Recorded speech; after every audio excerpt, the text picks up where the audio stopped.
Get ready, start. The two successive blackouts on July 30 and 31st, each lasting more than 10 hours, caused havoc in the north of the country as well as the east and the northeast.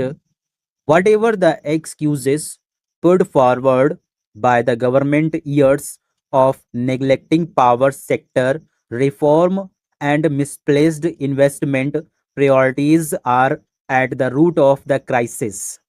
On the first blackout day, confronted with a volley of questions, Union Power Minister Sushil Kumar Sinde tried to nonchalantly explain it all away by saying that his ministry was planning huge generation capacity additions and that the situation would improve in coming years.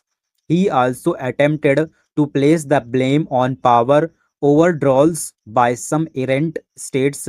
Worse, he even pointed to the blackout that had occurred in New York some years ago. His logic was that we should not view the latest blackout in our country so seriously when even developed countries in the West faced such problems. He was so anxious to prove the point that he proudly informed the impatient questioners that some of the developed nations had sought advice from Indian power sector experts on solving blackout problems in the West.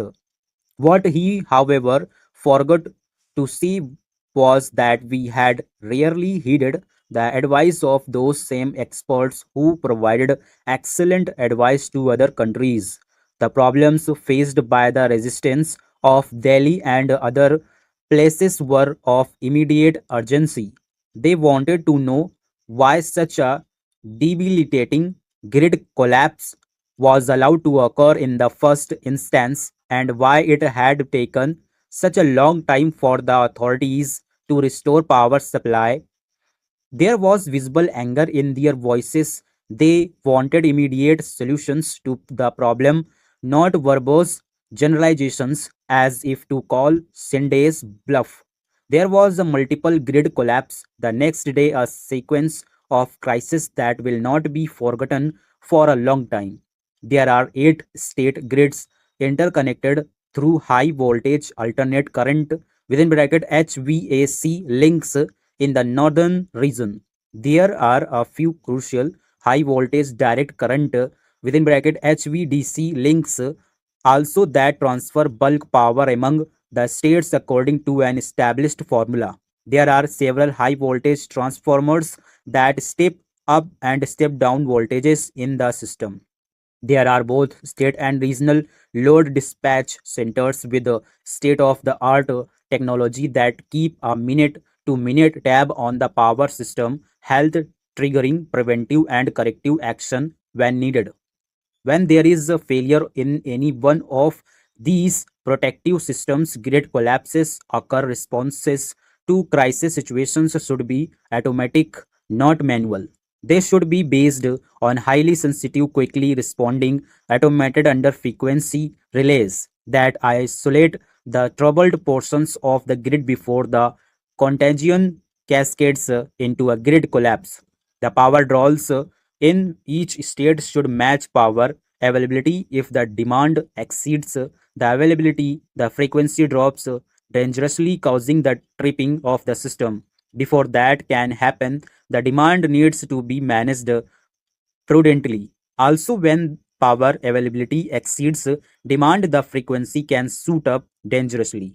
Following 7 years of preparation for a 15-day extravaganza, London is finally ready for its tryst with Olympic history, $10 billion of expenditure and a regenerated East End described by Jim White as derelict outpost to center of the universe in 5 years, but which continue to raise questions of rehabilitation for the original inhabitants and apprehensions over security. It hasn't been smooth for Londoners in the lead up to the world's greatest sports spectacle awful weather hasn't helped, and stagging a successful Olympic Games will be a test of the organizers' mettle.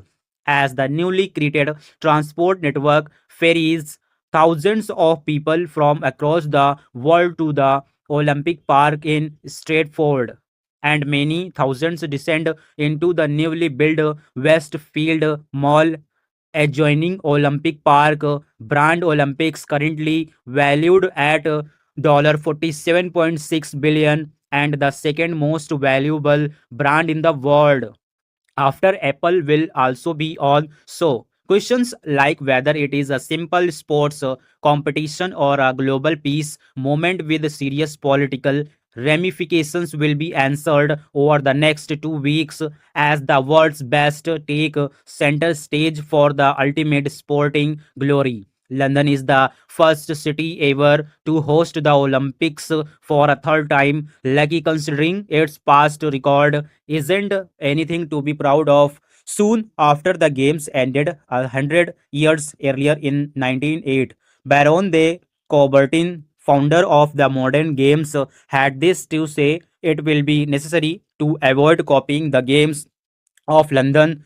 Graham Kent, author of the definitive book on the 1908 games, agrees the London Olympics of 1908 were supposed to display the glories of the British Empire at its zenith, but they ended up in uproar. Everything that could possibly have gone wrong did so.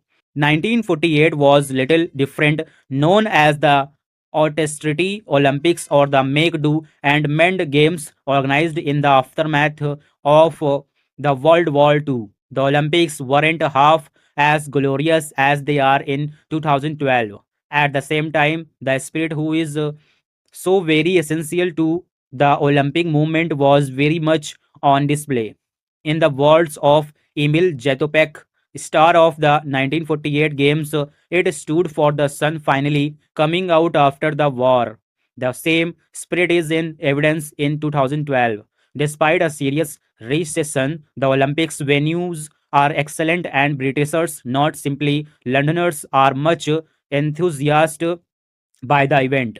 Despite a critical home and media echoing fears of a security and transport meltdown, almost all events are sold out, promising packed stadiums and the very best sporting action, bringing in much needed international tourists. The opening ceremony, choreographed by Danny Boyle, will see a unprecedented 204 nations and two athletes with no nationality march today under the banner of the five rings in the Olympic Stadium.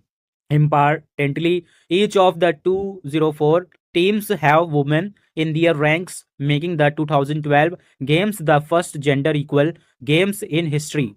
Boyle too is aware of the high stakes involved. He knows there is no chance of a retake and the world will pronounce on the smallest mistake. Stop.